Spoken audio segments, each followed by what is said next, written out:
and shine. Coffee's brewing, feeling fine. News is out and on the air. Shizzy whiz nuts wild, but we don't care. Morning whiz and coffee. Talk the news, he's a tease. Laugh it off, we're on the go. Shizzy whiz nuts, start the show. Let's go.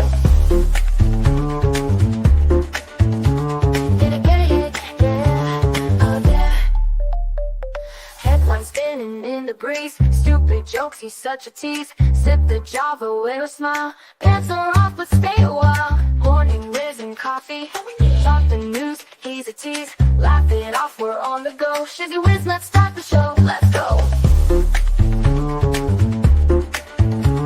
Get it, yeah, oh yeah. Headlines spinning in the breeze, stupid jokes, he's such a tease. Sip the Java, wear a smile, pants are off but stay a while. Morning whiz and coffee, talk the news, he's a tease. Laugh it off, we're on the go. Shizzy whiz, let's start the show, let's go.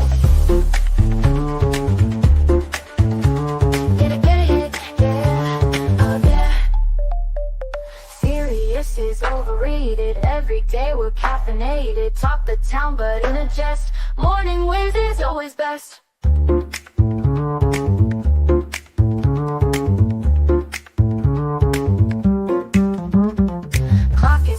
Time to run, morning show's a load of fun. Grab your mug, don't spill a drop. Laugh your ass off till you pop.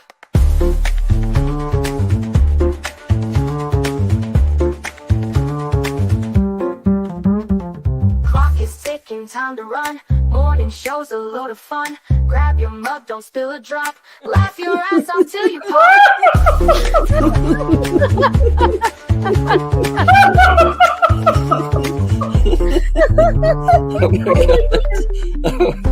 Oh my god, Shizzy breaks Larry. Shizzy breaks Larry.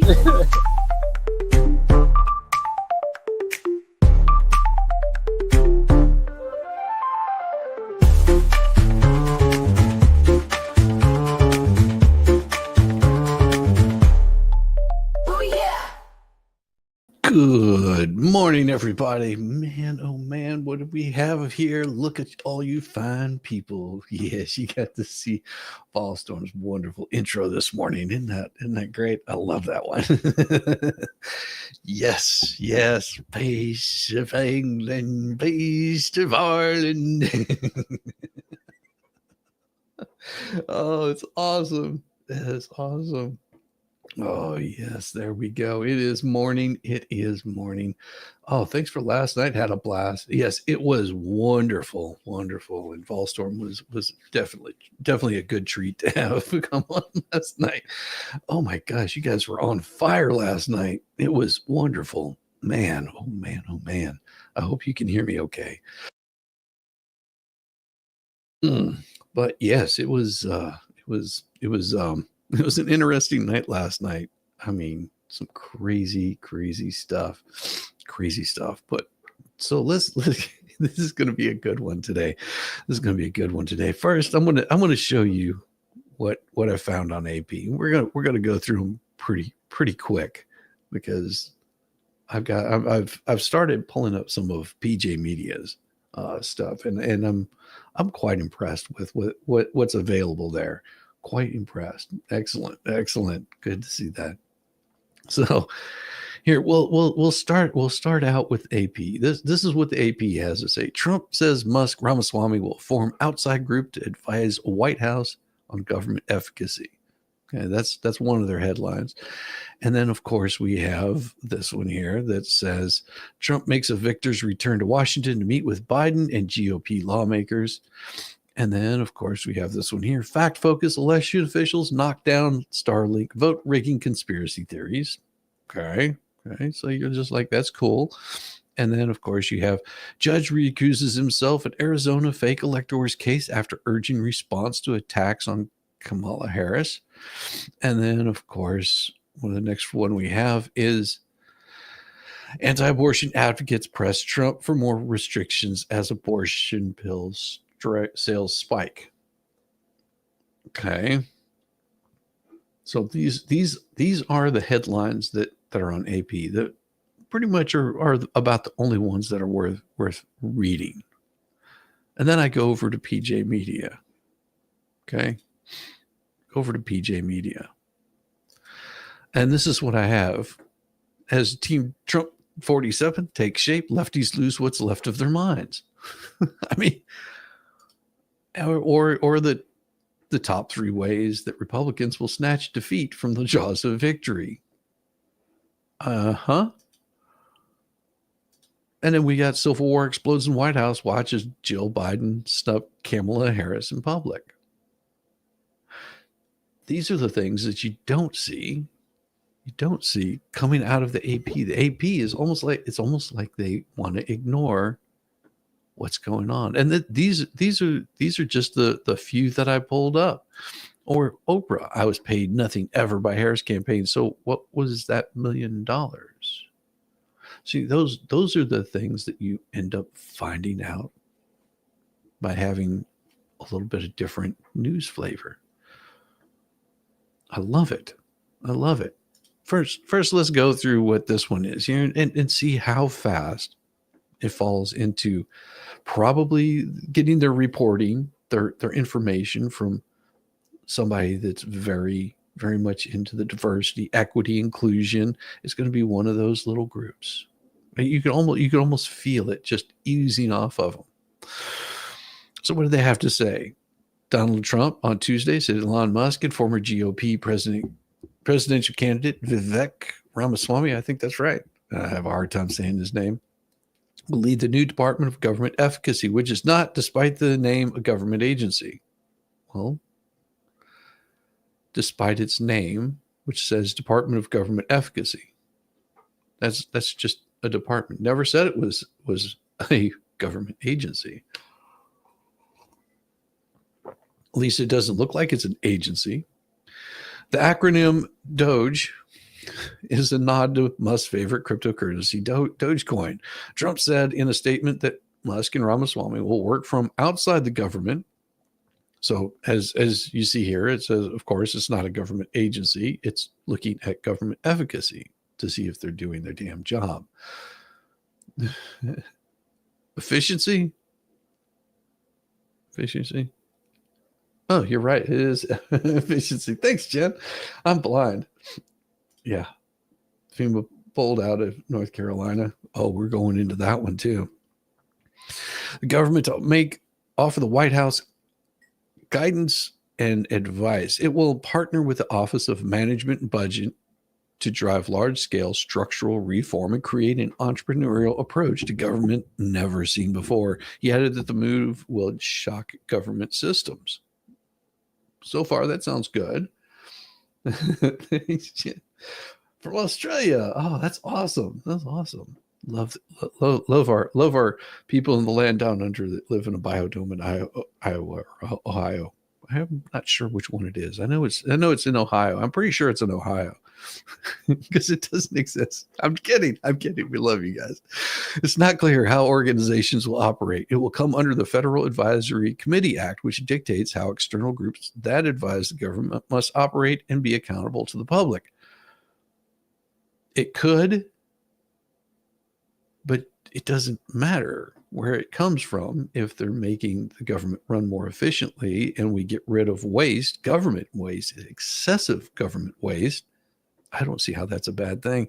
Federal employees are generally required to disclose their assets and entanglements to ward off any potential conflicts of interest and to divest significant holdings related to their work. The only problem is you'll see people like Nancy Pelosi, which really, yeah, I've seen that too. Oh, that's awesome. Post on X by Musk was the Department of Government Efficiency. The merch will be fire emojis. I don't care. Later, he added threat to democracy. Nope, threat to bureaucracy. Exactly. Musk has been a constant presence at Mar-a-Lago since Trump won the presidential election. President-elect has often said he would give Musk a formal role overseeing a group akin to Blue Ribbon Commission that would recommend ways to slash spending and make the federal government more efficient. Musk at one point suggested he could find more than $2 trillion in savings nearly a third of total annual government spending. Trump has made it clear that Musk would not hold any kind of full-time position, given his other commitments at SpaceX and Tesla and Boring Group and all of the other things that he's involved in, X, and the list can go on and on and on.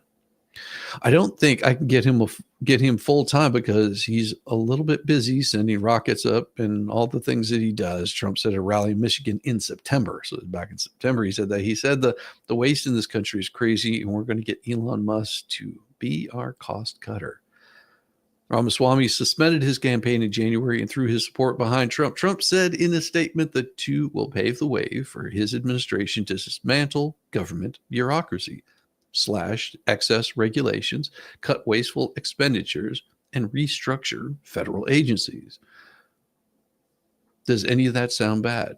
This is what we've been asking for what, the past 20 years? I mean, you notice that the little ticking clock that they were showing during the past elections went away. You know, that little clock that was ticking off and showing how many trillions of dollars that we were owing other countries because of loans, outstanding loans. Yeah, those went away. Some of you might be old enough to remember that, but that all went away. So how does it make that you have somebody that comes in and says what they're going to do, and all of a sudden they're just completely blindsided by this, and they say, "Oh my gosh, it's absolutely horrible what Trump is wanting to do." And they're saying, no, that you can't do that. We have to have this continuous horrible things happening in this country. And Trump says, "You know what? We're done. We're taking care of it." And then we put that in comparison to the morning briefing as Trump 47 takes shape. Lefties lose what's left of their minds. Top of the briefing. Happy Wednesday, dear Cruiser morning briefing friends. Durbin chaffed at the notion that interpretive clog miming would never catch on in the mainstream audiences last week. This is a story by Stephen Cruiser. I believe that is correct. Thank you, Stephen. Sure, we're ecstatic as I had with my fellow Trump supporters for the first couple of days after the election. Sure, we were ecstatic as well, but it was the noticeable absence of tension. And sort of like that meeting that we watched last night, the meeting in Dalton, where you could see the anger and the hatred and the vile being spewed from Haynard's mouth, as compared to how the rest of the board would speak very clearly and make their points very well known. The leftists, a week later, now we're just having fun. Leftists have always been an emotional bunch, so we know that their response to another Trump victory was going to be, put it mildly, overwrought. They're in the throes of a tantrum that I'm personally receiving great pleasure from watching. Honestly, I can't get enough of it. It's not a garden variety of, I don't know that word. It's supersized. One of the most magical things about the transformation of Twitter into Elon Musk's X, I'm going to try saying that 10 times real fast, how it has affected the lefties. They loathe Musk, but they can't quit X. Oof. They rush to create alternative platforms that apparently exist out of somewhere, but they're still hanging on out on X. They're hate watching. They're hate watching. So you decided to stop replying to your oldest son's Facebook post and just reported them for misinformation. It's funny, in the last 48 hours, 3 of his posts have been marked as misinformation. God. Welcome back, Stormy. hanging out and letting their emotions spew forth in volcanic eruption of the politically induced lunacy. It's the best cheap entertainment on the planet right now. President-elect Trump is moving quickly to put together his new administration. The poor dears are being triggered by every announcement he makes. One of the most interesting choices that Trump has made so far is nominating Fox News Channel host Pete Hegseth for Secretary of Defense, which Matt wrote about. Oh, well, we might have to read that one. The social media Dems begin screeching in unison about Hegseth, pretending that the only thing he's ever done is work on television. He may be outside the box choice, but he's also a solid choice. Red State colleague Bonchi summed it up quite well on X. I mean, sure, Peter Hegseth is an Ivy Leaguer with multiple tours who spent over 20 years in military service before becoming a veterans advocate, but he didn't work for Raytheon and hire drag queens for recruitment. So is he really qualified? That's awesome. That's such a troll. There's a lot of activity in defense of Hegseth. I think that's right. Choice on conservative X, which was good to see. My personal experience with the online lefty rage mob types is that nothing frustrates them more than being ignored. Let them wallow in their triggered instability. Trump and his supporters don't have to explain or defend anything to the blithering freak show. Wow. Trump's real piece de resistance yesterday involved Musk, who emerged as the biggest wild card in this election. And this is also for Matt. I'm pleased to announce that the great Elon Musk, working in conjunction with American patriot Vivek Ramaswamy, will lead the Department of Government Efficiency, Trump said in a statement. With both Musk and Ramaswamy on board, Trump believes his administration can effectively dismantle government bureaucracy, slash regulations, cut wasteful expenditures, and restructure federal agencies. This approach, he emphasized, is essential to Save America movement. Now, isn't it a different feeling, a different vibe whenever you hear the story told using the words that Trump used? Okay, I basically bristle at the thought of any new government agency being created, as most of you do. I'm sure an anti-bureaucracy agency is intriguing. However, I mean, if it's focused on eventually getting rid of itself, I'm in. Early in the year, both Stephen Green and I wrote that we wanted to see Ramaswamy as Trump's press secretary should he return to the White House. I like him as one half of the two-headed monster under the beds of panicky, useless bureaucrats even more, though. He's one of the faces that could just have easily been called the Bureau of Swamp Draining. Again, there's a much better vibe to the group than Trump is assembling for his second go at the presidency. True that he could just be the post-election euphoria talking. There's one big difference now, because he came from the business world and the entertainment industry. Trump didn't have much experience with many political people he could trust. Trump has now had 8 years of developing relationships with Republican politicians all over the country. He knows who he can trust. With the right political people in place to avoid a first-term drama, he's free to bring disruptive outsiders like Musk and Ramaswamy to wield a bureaucracy shredding machete. It's a great setup. Musk's mere proximity to Trump has been fraying the nerves of Democrats throughout the campaign. As Mr. Green wrote in September, the Biden administration has been interfering with SpaceX simply because Musk moved to the wrong think side of the political aisle. Now Musk is going to be the call that's coming from inside the house. Like I said, we're having fun now. What a big difference of feeling you get compared to what the AP had to say. Big, big difference. You know, we'll pull up another one by the AP just so you get an idea of why I decided to choose PJ Media to get some of these news stories from, to get some of the outside information that you are not going to hear. The AP has become no different than the rest of the lamestream media with their reporting. If you want to keep my attention, you want to get any support from the AP, you might want to get your head out of your ass and actually start writing some stories that tell the damn story instead of what somebody else is telling you. You have to think about this story.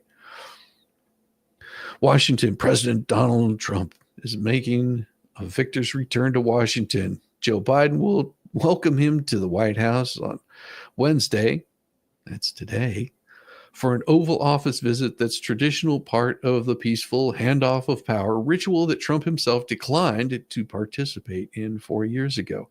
Trump also planned to meet with Republicans from Congress as they focus on his day one priorities and prepare for a potentially unified government with a GOP sweeping of power in the nation's capital. His arrival amid Republican congressional leadership elections could imprint on the outcome. Its stunning return to the U.S. seat of government for the former president. Well, it's not stunning to the rest of us. I think we were doing pretty well. Hey, good morning. How you doing? Let's go. Hey, everybody. We're all going to get laid. Damn right. Good morning. Oh, my gosh. His arrival amid Republican congressional leadership elections could put his imprint on the outcome. Its stunning return to the U.S. seat of government for the former president and soon to be 47th president, who departed nearly 4 years ago, a diminished, politically defeated leader after January. See, here is the thing. They keep talking about this January 6th like people are even listening to what they have to say anymore. You have to realize 4 years ago, a little over 4 years ago, under 4 years ago, people are sick of it. They're sick of hearing it.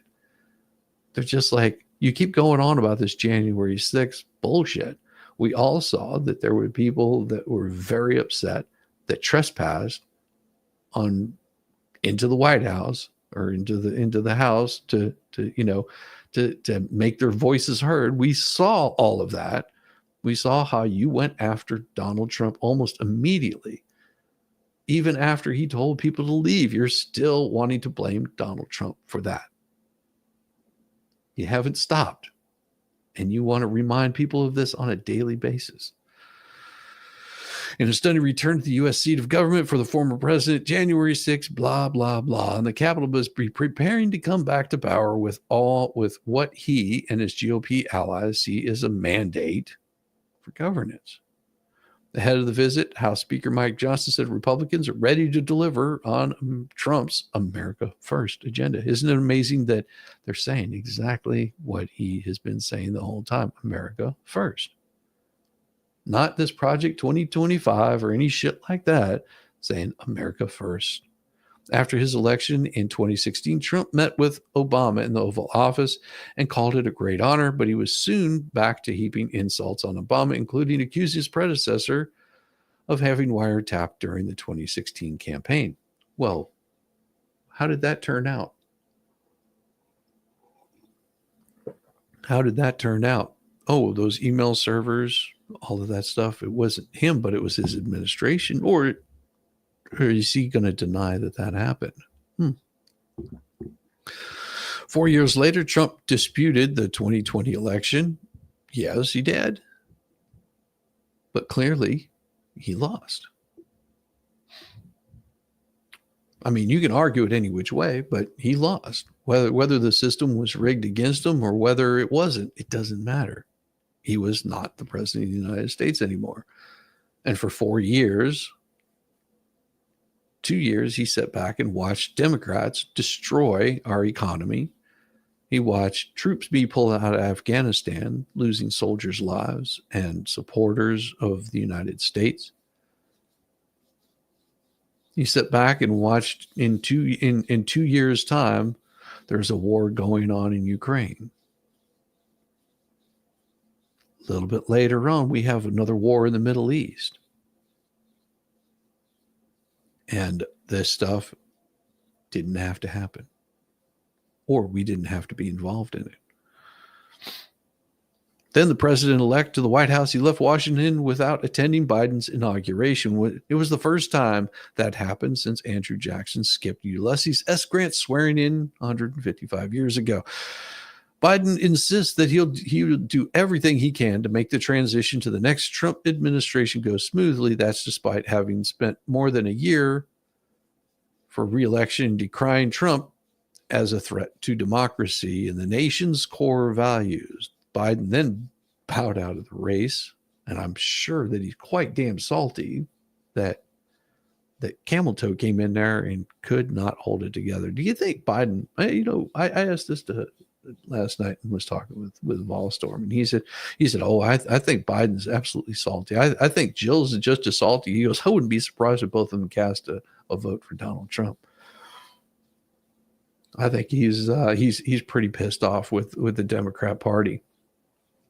I was like, that could be. It could be. I don't know.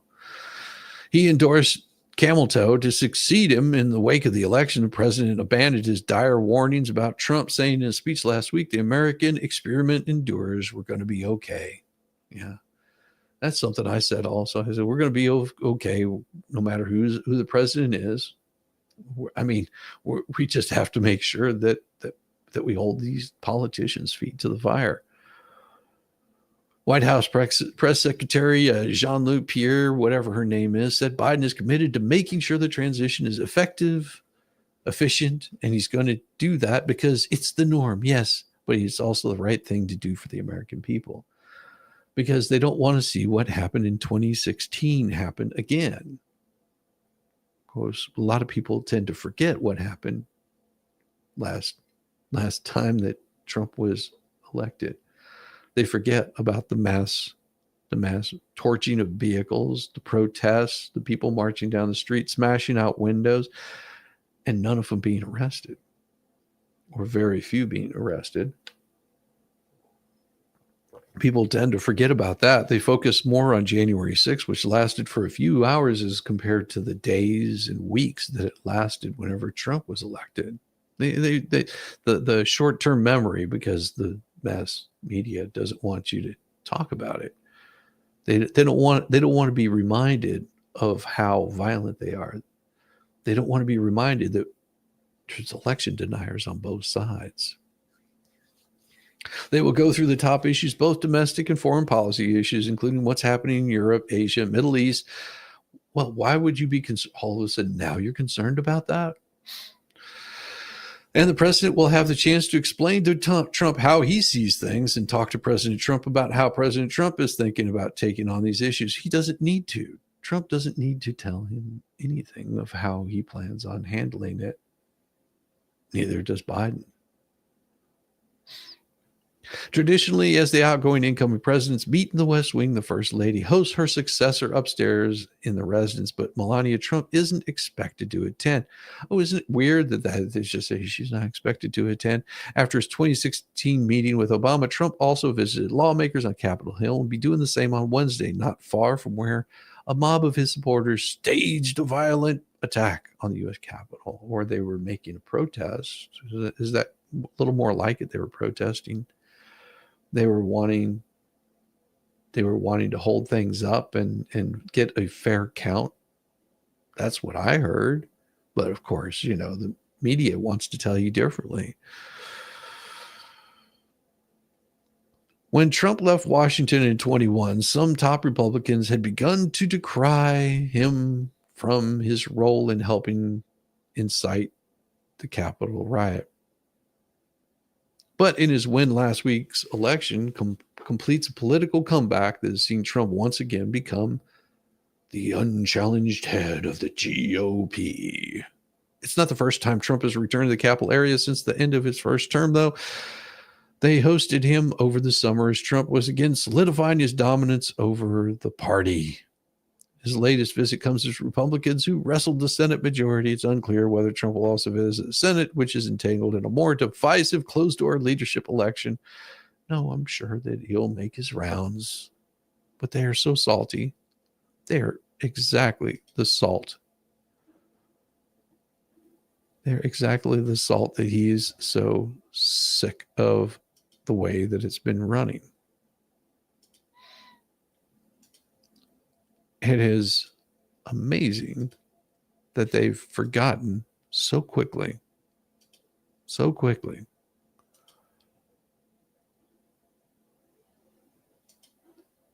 And then, of course, you get the information from PJ Media, and it says It says, in the days since Trump's decisive victory, his new administration has been slowly taking shape. 2 days after the election victory, he has appointed campaign co-manager Susie Wiles as chief of staff. On Sunday, he announced conference chair Elise Stefanik as his pick for UN ambassador. Former Immigration Customs Enforcement Director Tom Homan has been tapped as border czar, while Representative Lee Zeldin was sent to head the EPA.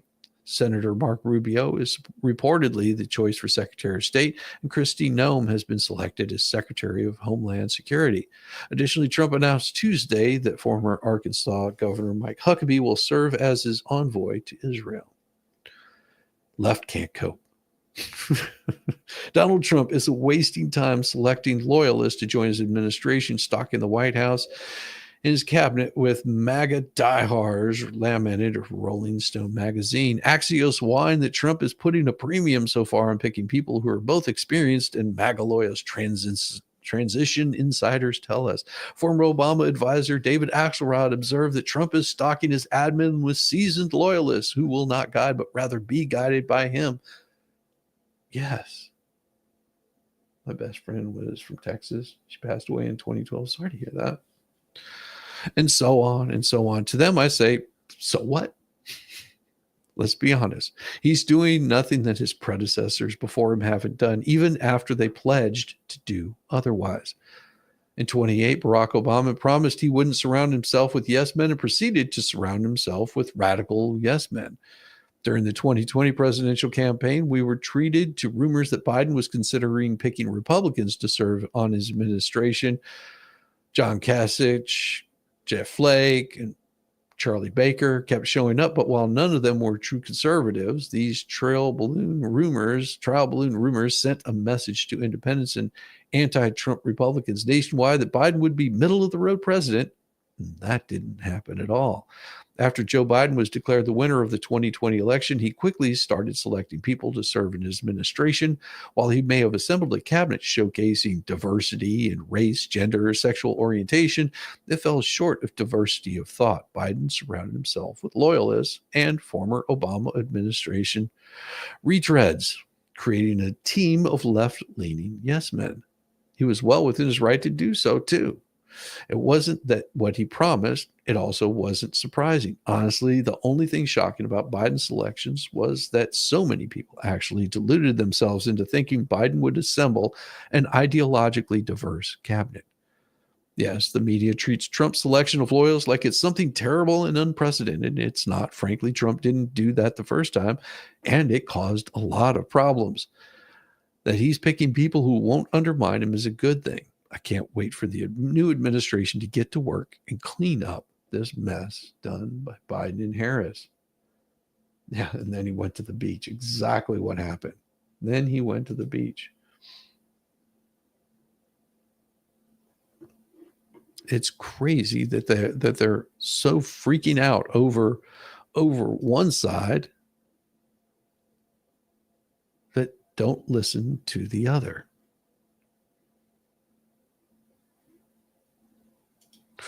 And then, of course, we have this one that comes in from the other side, and we have to question more of their garbage. Fact-focused election officials knock down Starlink vote rigging conspiracy theories. Now, I've not heard this one. I've not heard this conspiracy. Of course, most conspiracies, there probably is a smidgen of truth. Doesn't necessarily mean that it is. As President Donald Trump begins filling key posts in the second administration, social media users are pushing false claims that the 2024 election was rigged in his favor. One such narrative claims that Elon Musk facilitated the alleged fraud with his internet service provider, Starlink. Well, so you have truth. He does have an internet service provider, Starlink. So they're partly true there. Manipulating the vote count through election equipment such as ballot tabulators. Well, Starlink, which is a subsidiary of SpaceX company, uses satellites to offer high-speed internet even in remote areas. Some rural counties use the technology during the 2024 race to access their electronic poll books. And here's a closer look at those facts. He's used his internet provider Starlink to steal the 2024 election. But the fact is, these claims are unfounded. Election officials, including from multiple swing states, told the AP that their voting equipment doesn't use Starlink, is not even connected to the internet. States have additional security measures to ensure that the count is accurate, according to experts. Election officials and security agencies have reported no significant issues with the 2024 race. If you look at the vote counts in the 2024 race, it almost mirrors the vote counts in 2016. Almost mirrors exactly. There's a few more for Trump, but it doesn't really change how many votes were cast. It's almost identical.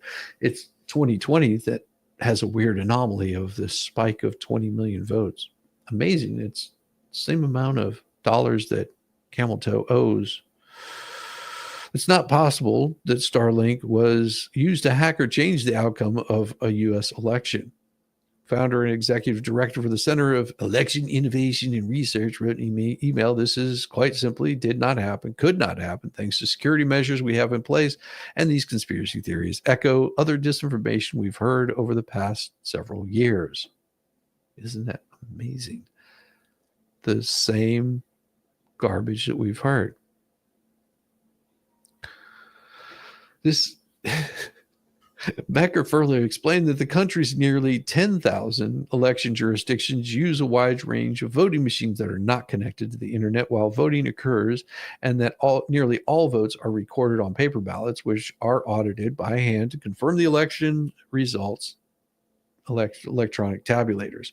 If anyone tried to interfere with the machines to rig the election, it would be discovered through multiple means, including reconciling the registered voters who cast ballots with the number of votes, as well as the audits.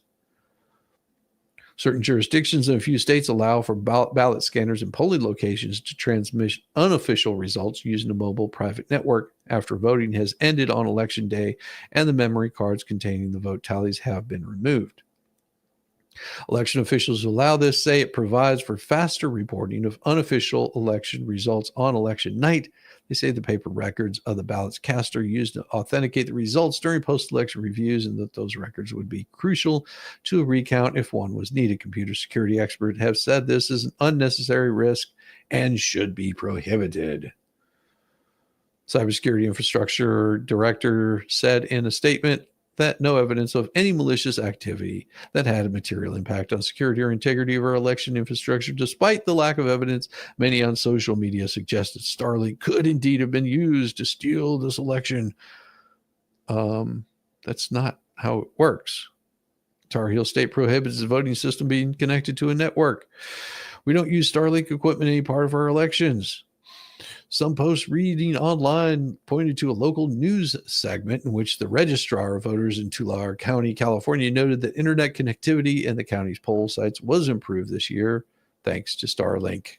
This connection is strictly for voter check-in purposes and in no way part of your voting system. California is among the states that prohibit their voting equipment from being connected to the interwebs. Trump is currently being it's just like, what kind of bullshit is this? Old news. Biden got 10 million more votes than Obama because he's such a magnetic and charismatic speaker. Some of his rallies had almost a dozen people. I know, it was amazing, wasn't it? Couldn't vote because you were in Illinois. I'm sorry to hear that, Lisa. Sorry to hear that. We don't come under world scrutiny as the U.S. does. Oh, that's true. Just love some of the yummy foods and found when I was there. Oh, that's so awesome, Aussie. That's so awesome. They keep wondering why they're losing. Because this is different than what PJ Media reports. So what exactly is it that they're reporting? On election night, GOP's Senate candidate Eric, I don't know. I'm going to butcher his name. It looks like Hode. I could be wrong, of Wisconsin led the vote count well into the middle of the night. Then Senator Tammy Baldwin benefited from a ballot dump at 4 a.m. where she received nearly an unprecedented share of the vote. Like Unbelievable. Hode, who'd been silent about the election results last week, posted a video on X revealing that he's been informed of precincts in Milwaukee that reported impossible turnout rates. And now he's considering his options about what to do about it. He explained that he waited to comment until he could gather sufficient information, remarking, "I believe it's better not to comment until I have the facts." Hode went on to describe a roller coaster election night. He was receiving congratulatory calls around 1 a.m. His model suggested he was on track to win. However, things shifted at 4 a.m. when Milwaukee reported a last-minute vote count of 108,000 absentee ballots that heavily favored Baldwin, who captured nearly 90% of that vote. Statistically, this outcome seems improbable as it didn't match the patterns from same-day voting in Milwaukee where he had received 22% of the votes. You can see the impact of the ballot dump right here. So it went from here all the way to here. Just boom, boom, boom. So you see the tie running all the way up. And of course, he's leading right here and pretty much stays stable all the way across. And then all of a sudden this one came in and there's your ballot dump, boom, and it jumped it up and increased throughout and evened out right after the ballot dump. Is it possible that dump, that it was 90% of the people that absentee balloted were? Yeah, it is possible. It is completely possible. Since that night, Hope claims that people have raised numerous concerns about the potential irregularities to him, including reports of certain voting precincts in Milwaukee having a turnout of over 150%, which is a lot more of the registered voters than they have, and some of them over 200%, which would be well above the amount of voters that precinct has. He also noted the anomaly that despite the population decline in Milwaukee, decrease of 26,330 registered voters, Camel Toe received only slightly fewer votes than Biden did in 2020.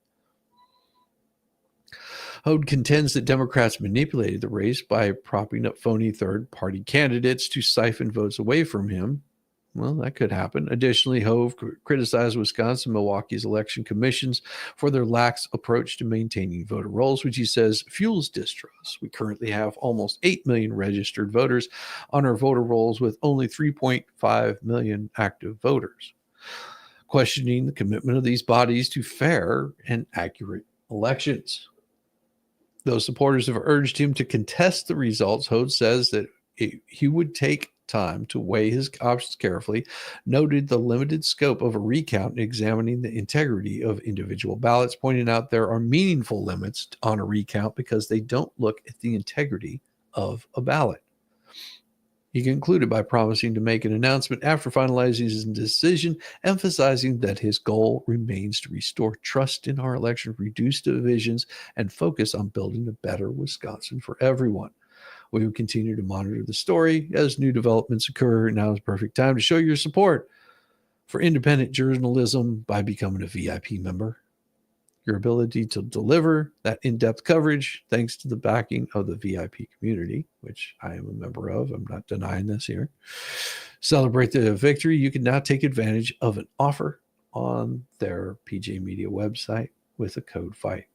And for a year, you get all of this information that I'm reading to you for a low price of 19 something. It's pretty good. It's a pretty good little deal.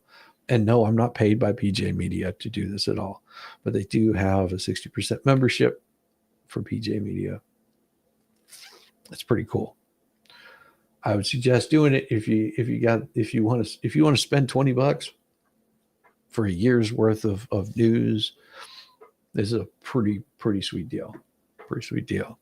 This is one of the reasons why I had a conversation with Megan. Somebody came in my chat last night and said, "Oh, Megan's talking bad about you or something." I was like, "Okay, go for it, sweetheart." I don't care. Which I know is absolute bullshit. Because Megan and I were talking earlier that day, and I was asking her about this. She's the one that got me this code. So I know that they were full of shit. They also held on to Democrat vote ballots and reran them over and over until it reached way more than Trump's vote. See, that's all, you know, that's all in the past. We're not gonna go after them on this stuff. But then, of course, we have this one. So you have one that's talking about these election results in that way, and then you've got this other one that's saying, well, geez, judge recuses himself in Arizona fake electoral case after urging response to attacks on Kamala Harris. Judge recused himself Tuesday from presiding over Arizona's fake electors case after an email surfaced in which he told fellow judges to speak out against attacks on Kamala Harris for the presidency. On August 29th email, Maricopa County Judge Bruce Cohen lamented he didn't speak out when Harris was called a DEI hire, believes that white men must speak out against unfair treatment of women, and raised historical lessons from the Holocaust about the need to speak up when people are attacked. Cohen didn't specify who made the comment regarding Harris. We cannot allow our colleagues who identify as being a person of color, Dude, that is the most DEI bullshit I've ever heard, to stand alone when they were those who may claim that their ascension was an equity hire rather than based solely on exceptionalism. But we all saw how horrible she was. And I think America made it very clear that they did not want her in power. Cohen later wrote an email telling fellow judges that he let the passion cloud his views and apologized to anyone affected by his lapse of judgment, using an email form for judges that was not appropriate for unsolicited comments. You think? Lawyers for the state, Senator Jake Hoffman, who faces 9 felony charges in the case, sought the judge's removal, arguing Cohen bears a deep-seated personal political bias that overcame his professional judgment and that their client has lost confidence in the judge's impartiality. Hoffman is one of 11 Republicans who submitted a document to Congress falsely declaring that Donald Trump won Arizona in 2020. They included the former state party chair, 2022 Senate candidate, and 2 sitting state lawmakers, 2 former Trump aides, 5 lawyers connected to Trump, including Rudy Giuliani, were also charged in the case. All 18 people were charged with. Okay, they repeated themselves. Forgery, fraud, and conspiracy. Given the statements that the judge made, I think it's appropriate that he recuses himself. And on and on and on, because it just seems to me that they're writing pages for whatever reason that they don't need to. The remaining defendants have pleaded not guilty to the charges. Trump wasn't charged in Arizona, but the indictment refers to him as an unindicted co-conspirator. Wow. They just have enough. When your daughter was 2.5, you moved from Fort Bragg, North Carolina to Bacchus, Minnesota. Well, that first trip took 10 days and you camped. Jesus. Took 10 days to go from Fort Bragg to Bacchus. What were you doing? Riding a horse-covered carriage? Good Lord Almighty. It shouldn't take that long. That's pretty short. Well, unless it was in the middle of winter, then I can understand why it might take you that long. You went to play polo, Duro, crayon. Okay, I don't know. You guys have a whole conversation going on over here. That's beautiful. Depends on the subject. All right, everybody, it is time for a quick coffee break. I got to refill my coffee. I suggest you do the same if you've got an opportunity. Do it. Fill up your coffee. We'll be right back with a little bit more news.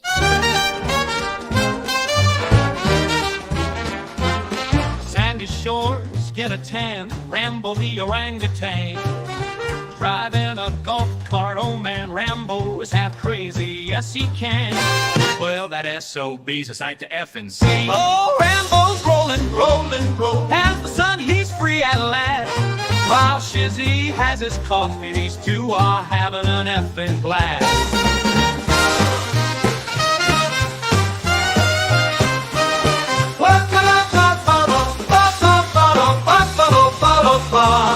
Whoa, Rambo's rolling, as the sun he's free at last.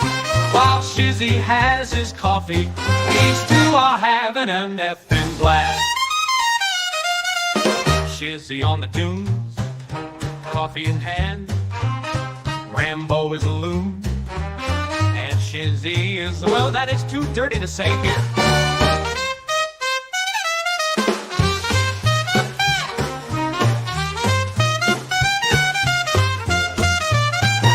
Shizzy on the dunes, coffee in hand.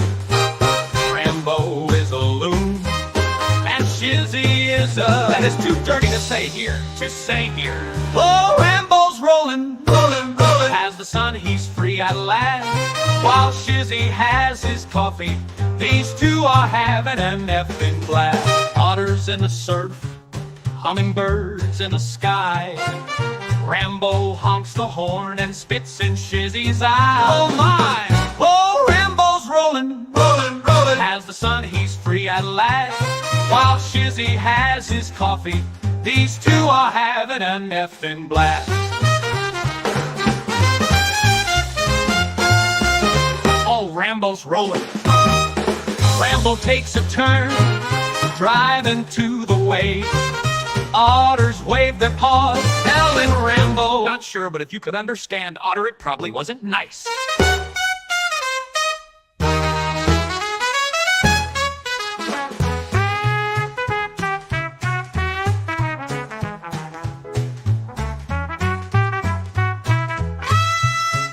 Rambo takes a turn, driving to the waves. Otters wave their paws, telling Rambo, not sure, but if you could understand, Otter, it probably wasn't nice. Oh, Rambo's rolling, has the sun, he's free at last. While Shizzy has his coffee, these two are having an effing blast. So here's to Rambo, otters and hummingbirds by the edge of the ocean. And Shizzy, well, he might just be there too.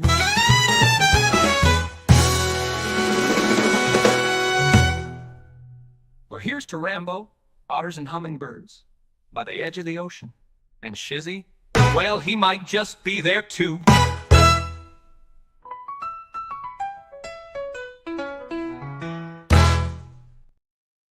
Oh, yeah. Then we have this one here. We have a judge that recused himself and another one that doesn't want to. Let's see what this anti-Trump judge Mer Chan announces ruling on Trump's criminal case. New York judge has postponed a ruling on whether Donald Trump's conviction in his criminal trial would hold up under Supreme Court's presidential immunity precedent following his re-election victory, according to the report from The Hill. Judge Juan Merchan was expected to rule on Tuesday whether Trump's conviction should be vacated in light of the Supreme Court's decision on presidential immunity issued after Trump's trial. Trump's sentencing was originally scheduled for July 11th, a mere days before he was set to accept the Republican Party's nomination for president. Trump was convicted earlier this year in a rigged trial brought about by a partisan prosecutor over a minor bookkeeping offense. But that was different. With a partisan judge and a jury loaded with anti-Trump Democrats hell-bent on trying to stop his return to the White House. Merchan, who previously postponed rulings in the case until after the election, agreed to postpone it again until November 19th, giving prosecutors time to respond to Trump's request for a full dismissal now that he's sent to enter the White House. Court records now public confirm the decision to freeze proceedings temporarily. Oh, they wouldn't show you this before now, would they?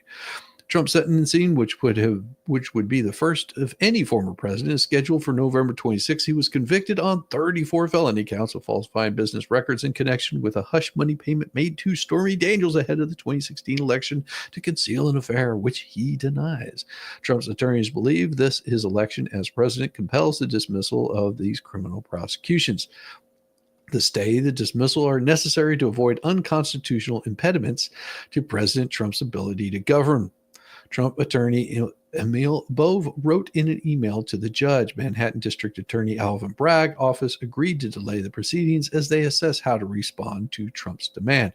The people agree that these are unprecedented circumstances and that the arguments raised by defense counsel in correspondence to the people on Friday require careful consideration. Prosecutor Matthew Caligula wrote to the judge, the Supreme Court determined that former presidents have absolute immunity from criminal charges for actions tied to essential constitutional duties and likely immunity from other official conduct. While unofficial actions can still lead to prosecution, the court emphasized that juries cannot scrutinize a president's motives in carrying out presidential duties. Trump's legal team argued that prosecutors presented jurors with evidence during the 7-week trial that should have been protected under that ruling. A claim that district attorney's office disputes. No, we want to argue that fact. Trump had hoped that Trump's conviction would undermine his reelection bid, but voters saw it for what it was, partisan lawfare. Experts on the left and right thrashed the case as unjustified, saying that the case only went as far as it did because the accused was Donald Trump. Because this particular move was to discredit Trump. Thank you, Matt Margolis. Very cool story. Very cool story from PJ Media. Thank you. Thank you very much. And then, of course, we have this one here, which is this. The saltiness of anti-abortion advocates press Trump for more restrictions as abortion pills spike. Well, why would they spike? I would think that condoms might spike or, things like that. But it's odd to me. But advocates say there's still work to be done to further restrict access to abortion when Republican Donald Trump returns to the White House next year.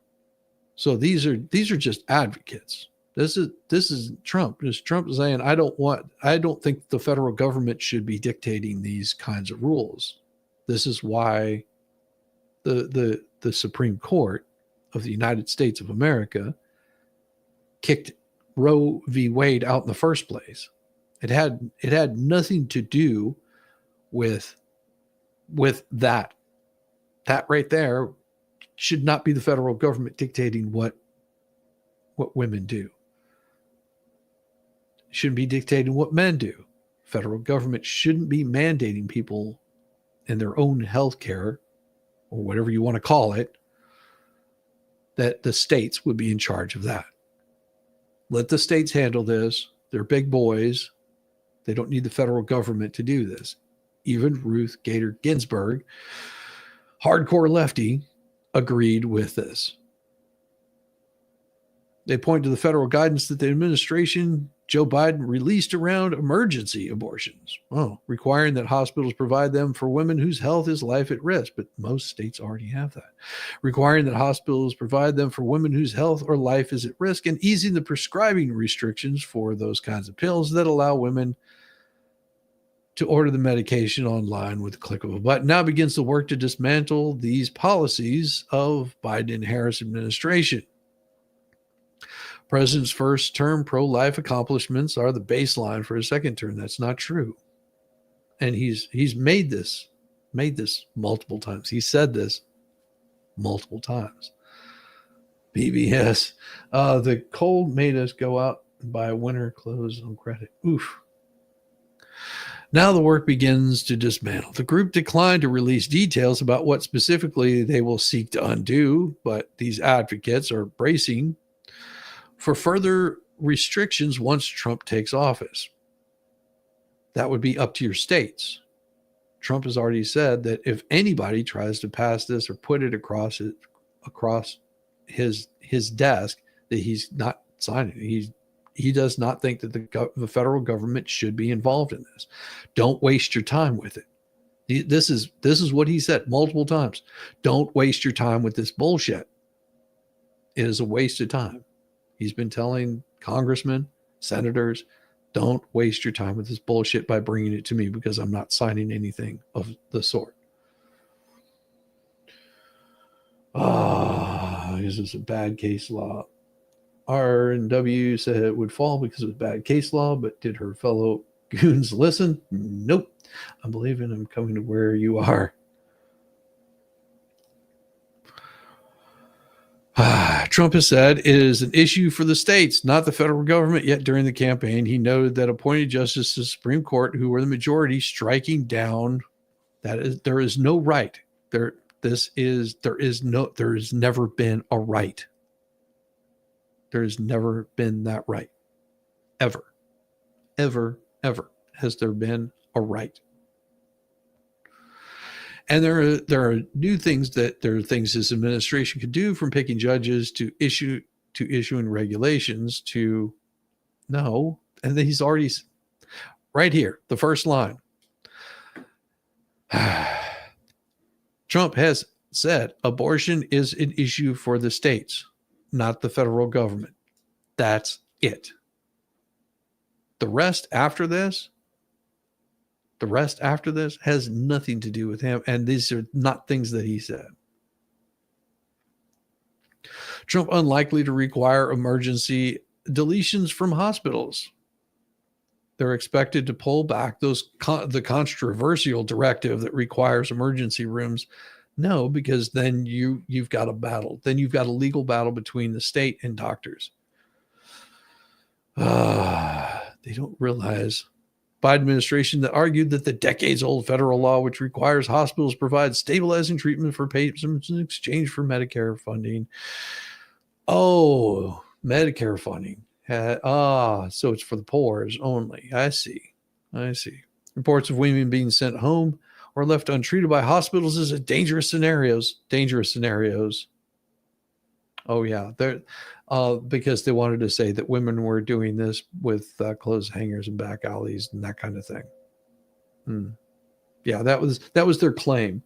And of course, that's been highly debunked.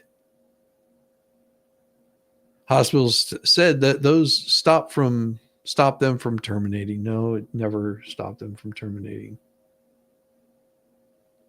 So all of these are absolute BS stories. As they read through this garbage, now you understand why I just have a hard time reading AP, because whenever you dig down on these stories,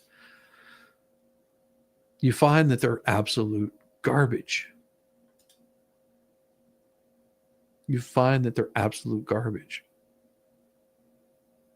They're not true.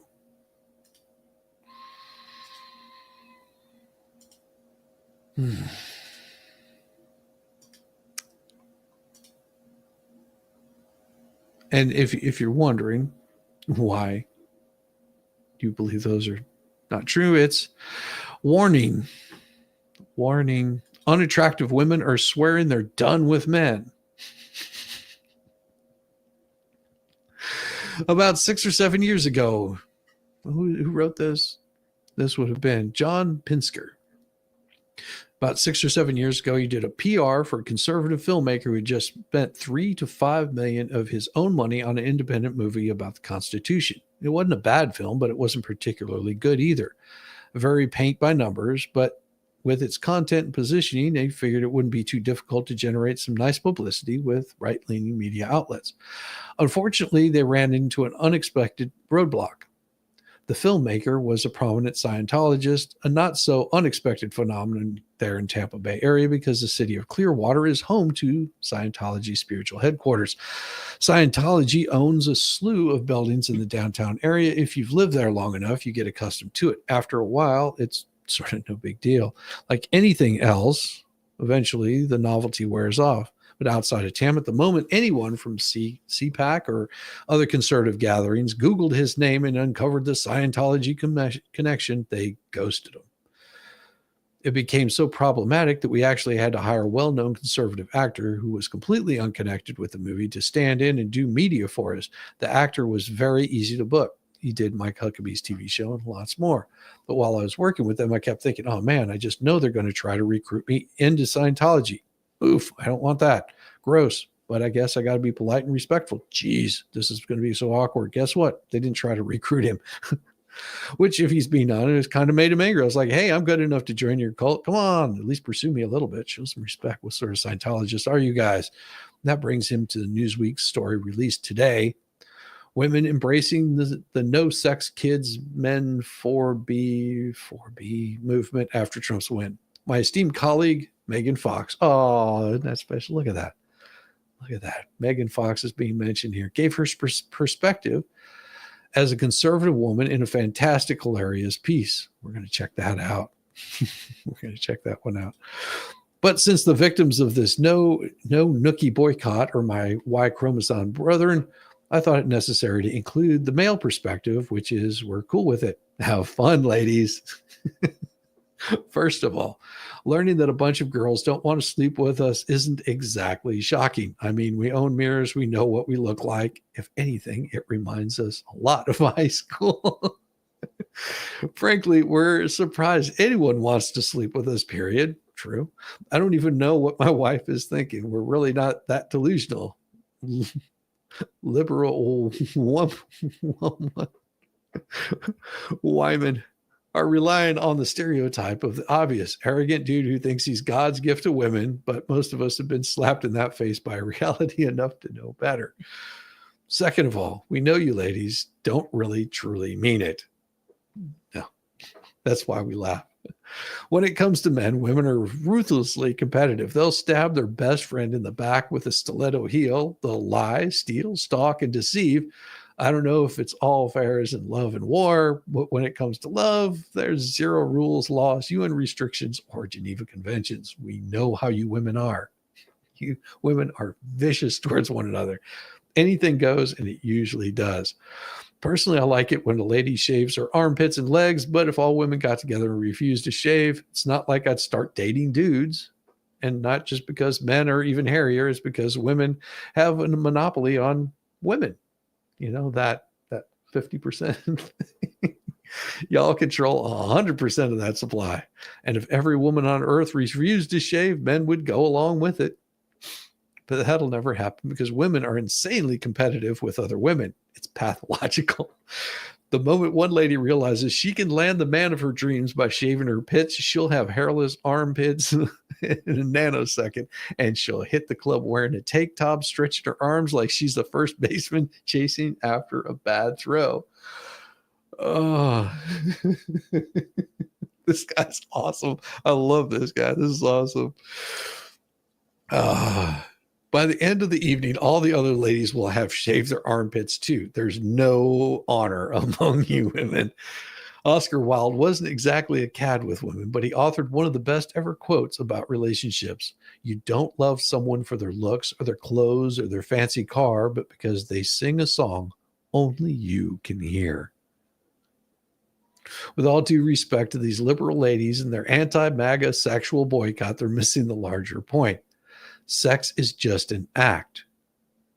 True love is the music. With due respect, all due respect, these liberal ladies are off their freaking rocker. Love is the lyre that seduces the soul in symphony. It's unlike anything and everything else. When you hear the right song from the right person, everything melts away. All of the bullshit goes away, including boycotts. It's hump day. Yes, it is. One more thing. Over the past several months, we've gone through so much. Feels like we've lived a dozen lifetimes. Thankfully, we've been able to do it together. It's made our journey infinitely more rewarding from the bottoms of our hearts. Thank you, but the journey is just the beginning. There's so much work to do. So a humble request, if you have any tread left on your cleats, are you ready to help finish the fight? And he has this is an old promo code. POTUS 47 became a VIP. There was a 47% off, but they've changed that. It's now fight, and it's 60% off. 40% went off a little while ago. I think it was last Friday that it went away. Crazy stuff. I find it hilarious. Find it damn hilarious. But here's some more. You want some more great news? There is more great news. Trump improves the dating scene for MAGA women. Oh boy. See, now we're talking to ladies' voice right here. They're saying, what do we got? There's great news on the dating front for all MAGA women. If you felt like you're in competition with too many women with high body counts and low morals, are the guys who are interested in swiping left in favor of one-night stands? If so, worry no longer. Democrat women who are taking themselves out of the dating pool after the Trump slide that showed them that freedom, love, and patriots surround them. That's right, folks. Democrat women are promising to stop spreading their legs for every available Tom, Dick, or Harry in the foreseeable future. A new trend on TikTok, the 4B movement has launched with its new directive. Set to angsty music, the American 4B movement begins its sunrise. Women are not respected in this country. No dating, no relations, no children. We say when, we say how, we say no. According to Wikipedia, 4B, or 4 No's, is a radical feminist movement which is purported to have originated in South Korea in 2019. Its proponents refuse to date men, get married, have sex with men, or have children. In this lovely video, women apply makeup encourages women to leave their husbands. No, really, they do. This is a PSA for any of the ladies that have been seriously considering divorcing their husband. There's a lot of big conversations happening now that we have the results of the election, one of them being no-fault divorce. That is a type of divorce that allows you to end your marriage without needing to prove that anyone is at fault. I noticed that she doesn't have any sort of wedding ring. She doesn't have any sort of wedding ring. It's amazing to me. No wedding ring on her at all. This is a PSA for any of the ladies that have been seriously considering divorcing their husband. There's a lot of big conversations happening now that we have the results of the election, one of them being no-fault divorce. That is a type of divorce that allows you to end your marriage without needing to prove that anyone is at fault. Some lawmakers are looking to abolish that, which is going to make you divorcing your husband a lot harder. So here's what that potential change could mean for you. You're going to have to prove that your husband did something wrong, which can be even more expensive, emotionally draining, and time consuming. Legal battles over fault can keep you in an endless and very expensive fight. Removing no-fault divorce could mean higher conflict in court, which is certainly not ideal for your kids or you. Without no-fault divorce, you lose the freedom to decide when to leave your marriage. Your private decision could be left up to someone else's idea of what's right. So if you're unhappy in your marriage, now might be the time to act. Protect your right to choose what is best for you and your kids before it's taken away. Because the reasons that you want to leave your marriage are no one else's fucking business. Wow. Election results are in, she says. It's now time to leave your husband. She goes on to have weird delusions about Trump getting rid of no-fault divorce, claims that no-fault divorce is outlawed. Divorce will become long, drawn-out nightmares, which anyone who has been divorced will tell you it already is. Yeah. I think I can only think of one divorce that I know of that was an amicable divorce. And whenever I say amicable, I mean they split everything 50-50. The kids were already out of the house. She kept her 401k. He kept his 401k, and they went about their lives separately. That was my sister. Yeah, they whenever they divorced, they went their own separate ways. Both of them remarried, and they both spend time with their kids, and they don't really talk crap about each other. They just got to a point in their relationship where they just didn't. They could see that it was going to become a problem. And they had different ideas and different ideals that had changed over their relationship. And they just said, well, let's move on and just keep friendly, which they still to this day, call each other, wish them happy birthday and stuff. They're still friendly, but they just, they've got interests elsewhere. So, but most of the time it is not like that. Most of the time, they unlike that. Women, stop dating men. Stop having sex with men. Stop talking to men. Divorce your husbands. Leave your effing boyfriends. I don't give a crap about you, she says, while trying to make herself as unattractive as possible. Men breathe a sigh of relief today. The unstable person is no longer on your dating app. The next example, a female wisdom cradles her cat while bragging about breaking up with her Republican boyfriend and joining the 4B movement. Wonders how long it'll be before she's complaining about being a 40-year-old single cat lady. Thank you, Megan. This is hilarious. You got to see this. Oh, here it goes. Is it doing? It's not showing it. Oh yeah, it's just a picture. And fellas, it'll be easy to know who you must avoid because man-haters will be identifiable by their greasy, unwashed hair and unkempt appearance. Like this. It's 4B everything. 4B hair, 4B movement, 4B everything. These bitches have not seen a male loneliness epidemic. I'll tell you what. Yeah, right. That's one more thing to thank Donald Trump for. He just made the dating pool more attractive and emotionally stable. Get out there, ladies. Find a mate. The playing field is wide open. Oh, what is that? Yes, it's very rare. I do commend both of them very much on the way that they handle things. They handled it as two adults. You know, they had you also have to remember that they got divorced during a time when Netflix was becoming really popular, and they owned a video store. They did. Imagine they probably divorced at the perfect time because they were able to sell the store, its contents, the building, everything, and split the proceeds. And then Netflix hit the scene, like really hit the scene. Before it was where it would be mailed to you, but then all of a sudden it was streaming online the next year. They divorced the year before that happened. Their divorce took all of they had one person come in, an arbitrator that came in, and they both sat down. They said, this is what we want. We want everything split down the middle. And he keeps his 401k, I keep mine, and we're going to go, and we're selling the house, and whatever proceeds come out of that, we're splitting it all in half. It was amazing. Like, kudos to them. And there wasn't an argument between them with that at all. My sister said that, yeah, we argued before then, but during that proceeding, it was they agreed on an arbitrator that come in and handle it. And it was done, gone.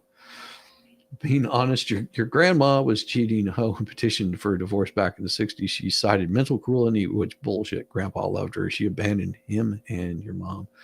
Yeah. That's crazy. You have a friend that was divorced while the kids were young. They still took family vacations even after the kids were out of the house, and they remained friends. Yeah, and I know someone personally that is like that. They're divorced, but they still take vacations together, and they're still good friends. So that's a beautiful thing.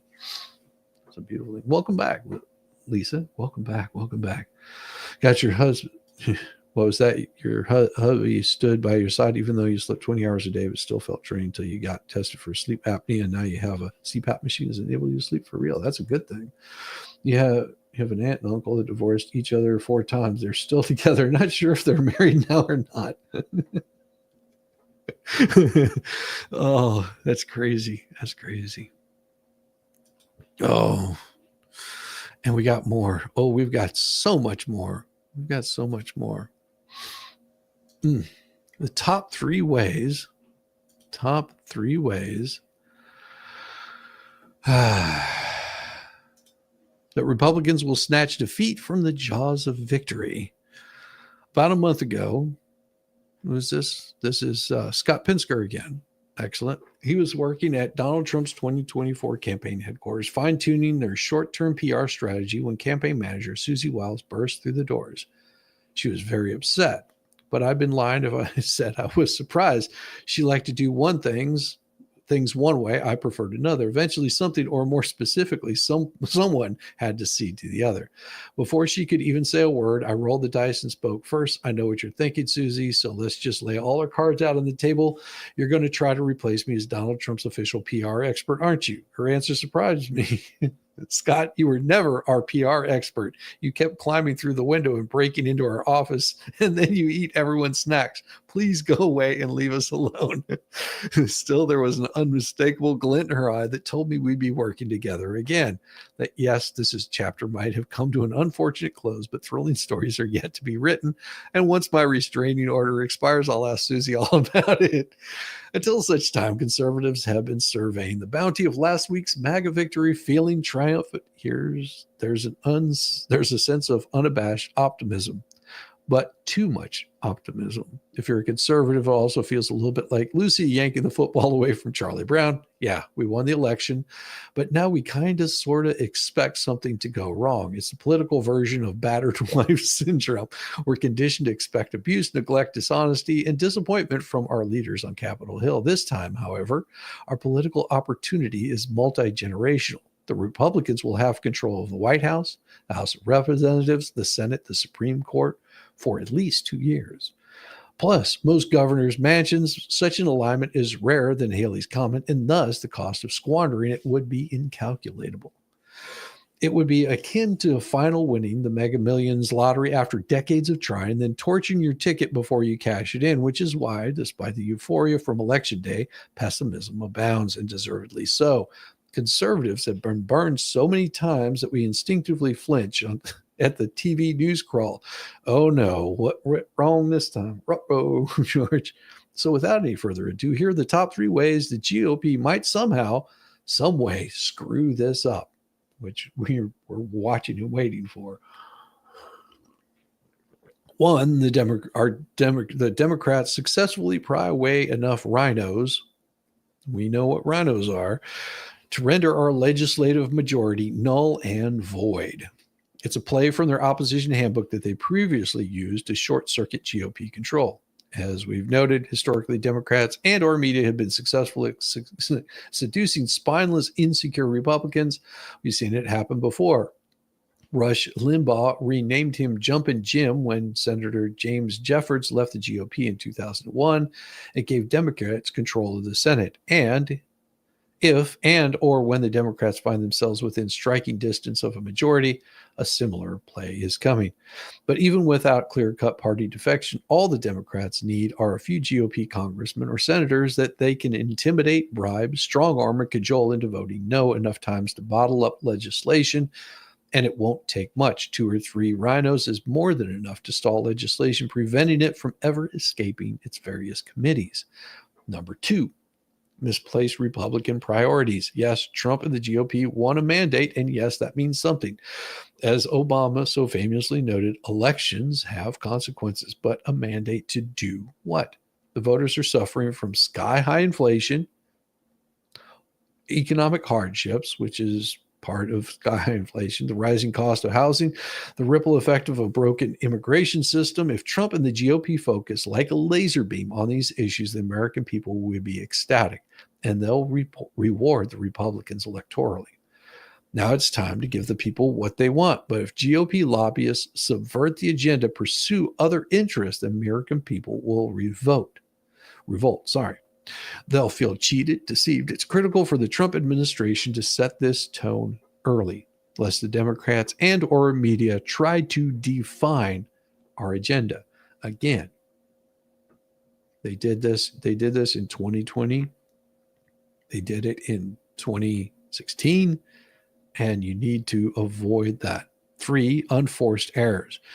Now, this is a big one. We're driving down the field. We have the ball. Our team is better than their team. As long as we maintain ball control and move methodically and intelligently, we should be able to put the ball in the end zone over and over again. But we can't afford any turnovers. With very ambitious mega platform to fulfill, we can't waste ammo arguing about mean tweets or embarrassing conduct. We don't want to lose to a news cycle bickering about silly, inconsequential nonsense. Our time's too precious. Democrats and the media will do everything possible to magnify missteps, which they will. That's why they're trying to run the abortion pill stuff. That's media trying to get you to make those missteps. And then, of course, they'll pivot from scandal du jour, which is scandal of the day, just in case you didn't know, using the blunder as an opportunity to run stories about Trump's age. Oh my God, he's so senile, or anything else that might reset the narrative. We win when the focus is on making America great again. The Democrat and the media know this is why they're so desperate to flip the script and talk about something different, like abortion, like his lawsuits, like any other thing that they possibly can talk about, except for what's being handled in the moment. But if Team Trump keeps running between the tackles, pounding away, they won't have a chance. You have the ball, not them. Can't be careless. Turn the ball over. No interceptions, no turnovers, no boneheaded plays. A methodical ball control offense will light up the scoreboard. And it might just be enough for Susie Wells to forgive him for eating all those snacks. Way to go, Scott. Your life was crazy before you left South Florida in 92. You had gone through a bad storm, told your car was being evicted. Your husband came from North Carolina and picked you and your 2-year-old daughter up. That is awesome. That is awesome. And of course, all you have to do is keep pounding away at it. And you're going to find civil war explodes in the White House. Watch Jill Biden snub camel toe Harris in public. During the 24 election campaign, Donald Trump boasted that he was the only candidate who could prevent World War III. Standing before you today, I'm the only candidate who can make this promise. I will prevent World War III, Trump said in Iowa, because I really believe that we are on that path of we're going to have World War III. Whether or not President Trump can keep his promise remains to be seen. From Ukraine to Taiwan to the Middle East, there's no shortage of potential flashpoints. Make no mistake, one mere miscalculation away from an irreversible nuclear holocaust. But one new war zone is emerging that Trump's powerless to prevent the civil war brewing in the White House between Camel Toe Harris and Jill Biden. And this is the video that went viral yesterday. She rolls up, gets snubbed by Joe Biden. Joe Biden won't even shake her hand. She just stares on. Oof. Yeah, you can just see that look. If look could kill. Oh, if look could kill. Oof. Crazy, crazy. For all the talk of global warming, it seems as if there's an unusually frigid cold front that's befallen Washington, D.C. And just when you think you lower, the temperature continues to plummet. It even got more awkward. Two leading Democrat ladies were seated directly next to each other and had to play that silly political game where you pretend that the other person doesn't exist. Look at that. They're sitting there just ignoring each other, not talking. They're just, nope, not talking. Shows the nature of the Bidens and how they treated all U.S. citizens. Oh, exactly. Exactly. Ever since Democrats got crushed in an electoral landslide, losing the popular vote, plus every branch of the federal government, rumors abound of tensions between the nation's two high-ranking Democrats. By some accounts, the animosity has been building since 2019. And of course, it's also possible that Joe Biden is just a difficult woman to get along with. I would imagine so. Recently, Melania Trump declined Jill Biden's White House invitation, with speculation running rampant that's a blowback for Biden administration use of lawfare to violate Trump's family privacy, or the fact that they kept calling for violence on Donald Trump. That might have had a little bit to do with it. This could very well be true, but it's also true that Jill Biden is deeply unlikable, and Melania would rather have her toenails removed with a rusty blowtorch than spend her free time around Dr. Jill Biden. Meanwhile, the Bidens are busy, surely bristling at the suggestion that they are in any way responsible for Camel Toe's defeat. If anything, they probably feel vindicated by it, but they're still self-aware enough to recognize that they're being blamed by the leadership of their own party. As Biden's old, and I do mean old, Nancy Pelosi said, the anticipation was that a president were to step aside, there wouldn't be an open primary because the president endorsed Camel Toe Harris immediately. What made it almost impossible to have a primary at the time, but if it had been much earlier, it would have been different. That's certainly one theory. It was Biden's fault for not letting them force him out sooner, if only he had fallen faster from our coup. But judging by the body language between Camel Toe and Dr. Jill Biden, that doesn't seem to be the go-to theory in the West Wing of the White House, and the dog days of winter are already here. And we've got more. It just keeps on coming. Nothing to see here. Mark Cuban's social media disappearing act. Oh, yeah. Yeah, you remember that, don't you? During the 24 presidential election, Mark Cuban was an outspoken camel toe supporter and surrogate, touting the merits of her